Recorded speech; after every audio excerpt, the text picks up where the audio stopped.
Okay, now I'm just going to leave this picture on the drawing, on the board so we have it to look at. But when we're this part, the rest of the part is really, it's going to seem like it's just word associations, but really it's planet associations.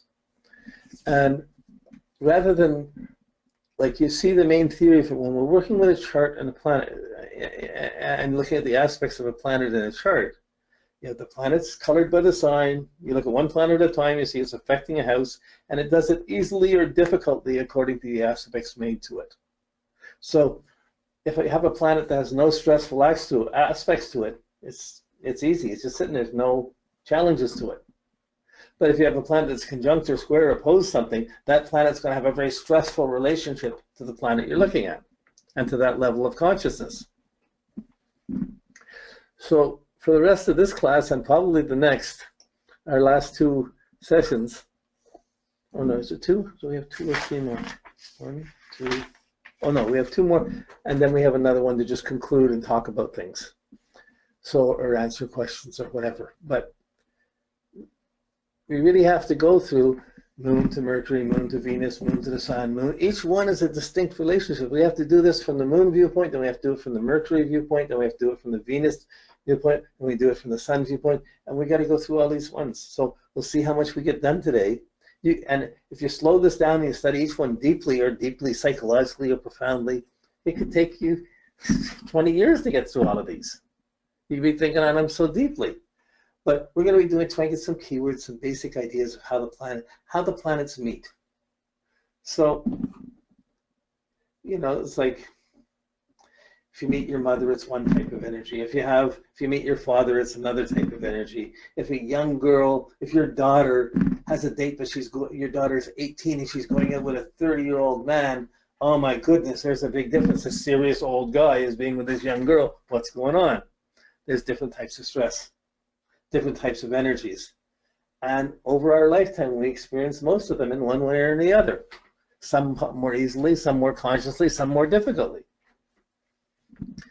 So the second thing is the slower the planet moves, the longer it makes its aspect for, and the longer the stress factor will be. So a Mercury to the Moon aspect is very fast. Mercury to Venus is pretty fast. But if you take the Moon to Pluto, it's a long aspect. In the natal chart, it's a strong presence. So as we get to the other planets, we see the more extreme or more intense stressful factors.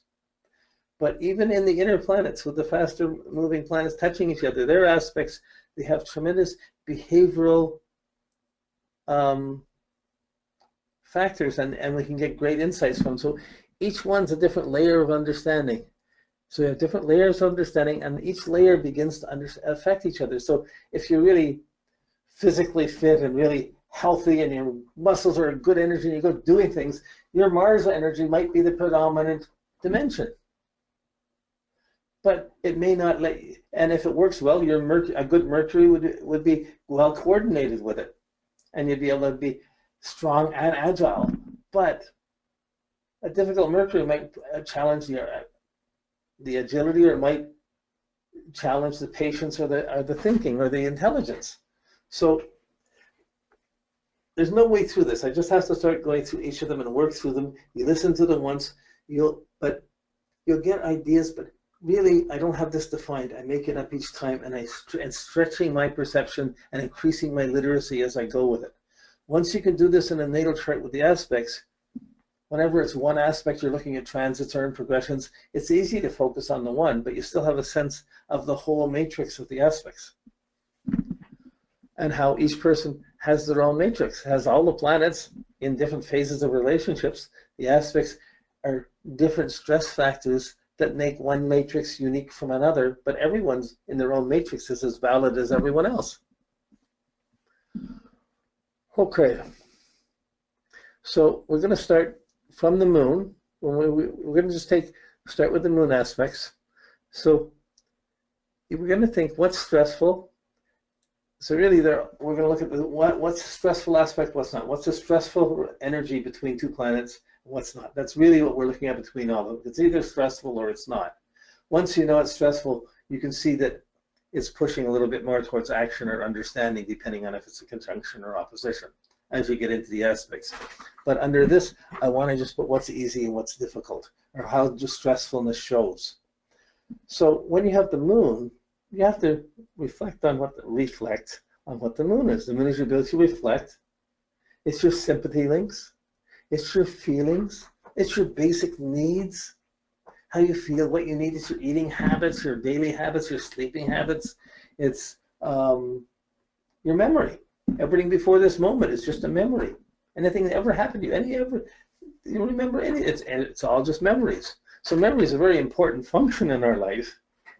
When it stops working, it's hard to function. But feeling secure, boy, when we feel secure, we remember secure things. But memory fluctuates a lot. There's so many things to remember. Every minute of every day, we can never remember everything. Yet we experience everything in the moment, but not all consciously.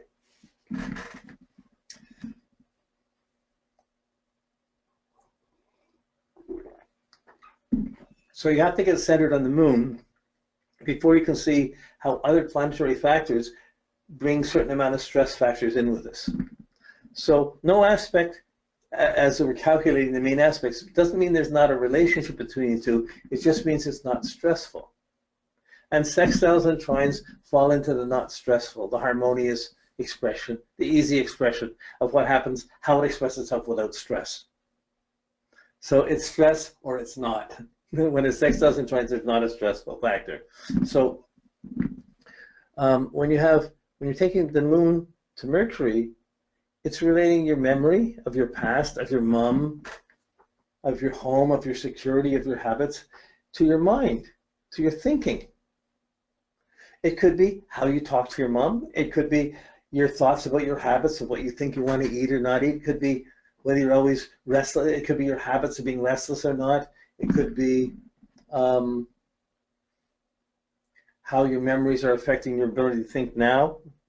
So if we're looking for Mercury, then we're only the inner planets kind of really affect each other. Like the memory can affect the mind can affect the memory can affect the values can affect the memory.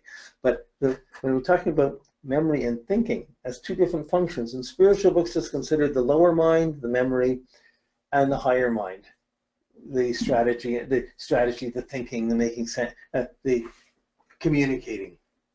But how you're feeling, if you're sluggish, you haven't eaten well, or if you've had 10 cups of coffee, it's going to affect your sense of security, your stability, and how you're able to listen and be alert. So if your past or your memory, or if you're hung up on something in the past, if there's a problem, if you're depressed, if you've been sick, if you haven't slept well, it's affecting how you think.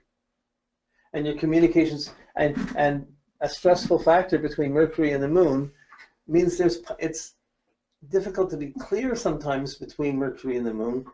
Now, it jumps very fast because we're looking primarily at it, but if the Mercury is in one of 12, you got the combination of the two signs affecting each coming into this. It will help you see the attitude of each, of how Mercury has this attitude by sign, Venus and the moon has that attitude. But really, we just want to look right now at the aspects without adding the signs or the houses to it. So it implies difficulty between basic habits and thinking, and coordination between your security, whether you slept, your basic habits, whether you slept, whether you're eating well, whether you're comfortable, whether you feel okay, and how you're thinking. Have you ever tried to talk to someone when you're not feeling good? Boy, when you're not feeling good, it's hard to talk about something that's not about you not feeling good. Okay, so this ability to communicate, the ability to be alert and coordinate. If you're pumped up too much, you can't see other people. If you're too depressed, you can't listen that well. You can't hear well. You're going to miss you're going to miss perceptions. You're not going to see everything. So having a healthy lifestyle, boy, that can heal that can heal almost everything. But to the Mercury, boy, it makes a difference how well you eat and to how well you think. You know, how well you've slept, how secure you are, to your ability to perceive and think. And same way, if you have a psychological battle, your dad abused you when you were a kid, or some violent thing, some difficult thing happened, it's still bugging you every day today. You're still hung up or guilty about it. That past is still haunting you. You're still possessed by that demon. Boy, it's going to be hard to get your mind clear to think about other things. You might detach it totally, but there'll be stress between us. It'll be harder to concentrate, harder to think properly. So a stressful aspect between Mercury and the Moon causes stress between how you can think and perceive and how alert you are to the world around you, because of its difficult relationship to the moon or your memories. So the moon, my feelings are more important than my thoughts. My mood is more important than my thoughts. So that's the stressful aspect of Mercury to the moon. So we'll look at each planet, we'll come at it from Mercury too, but like, as I'm saying this, it's not rocket science. I'm just taking the factors and relating them. As they do, boy, it explodes with meaning. Each of these stress factors are not stress factors, and understanding how the different levels of consciousness affect each other. Wow, it's pregnant with so much meaning and so much implications. This really, it adds so much more depth to the nature of how a sun sign or a moon sign or a Mercury sign in a house will work. It adds another quality. Two people can have the same moon in the same sign, but boy, but the aspects to it, there's a really different texture of how they function and process. Okay, so someone who's talking all the time, someone who's moody all the time, not talking, not communicating, someone who has trouble writing or slurs their words, or well, speech therapy would be mostly about habits, diet, and being able to communicate, being able to express, being able to think, being able to perceive, being alert to what's happening around. Really, Mercury is being alert to every sensation that's happening to you now. Your memories are coming in, and they're impinging on what's happening now, because you haven't completely dealt with something that's lived in the past. You're still holding on to it. And the more you're holding on to any old memory or old complex, the less clear you're going to be able to think, or less alert you're going to be now. Or less open. Interesting puzzle. It's a fascinating, just these two levels, Mercury to the moon, huge. Now, when we take it up to Venus, these three inner planets affect each other strongly. So, but right now we'll still look at the moon. The moon affecting Venus. So Venus is your choices you make in your life, what you appreciate. It's how beautiful you think you are. It's what's going to make you happy or satisfy you, how you feel deserve to be appreciated. It's how you take in appreciation. You want to feel appreciated. You want to feel beautiful. You want to be lucky. You want to have nice things. You want things to be nicer than it's your style and your tastes. Well, you think taste has anything to do with the moon and appetites and eating? Your eating habits and your taste. Wow. How many tastes come in and challenge your eating habits? Or how many eating habits are challenged by lack of taste? It depends on how much good food is expensive to buy. It's especially today, so not everybody can afford to get the nicest food. They have to get some of the basic food. But usually people want to get some nice things. Just to give an example of a Moon-Venus concept. But it's not just about that. It's like you could have your moon being how your sympathy links in, or how you're feeling, when you're being with someone, how you feel close, whether you feel sympathetic or not sympathetic. And Venus can be about the style that sympathy is. It can be really gross. I'm drunk, I'm just this, who cares, you're here, leave me alone, whatever. But how do you get refined, qualitative feelings? A nice hug, a smile, some sweetness. Wow, it's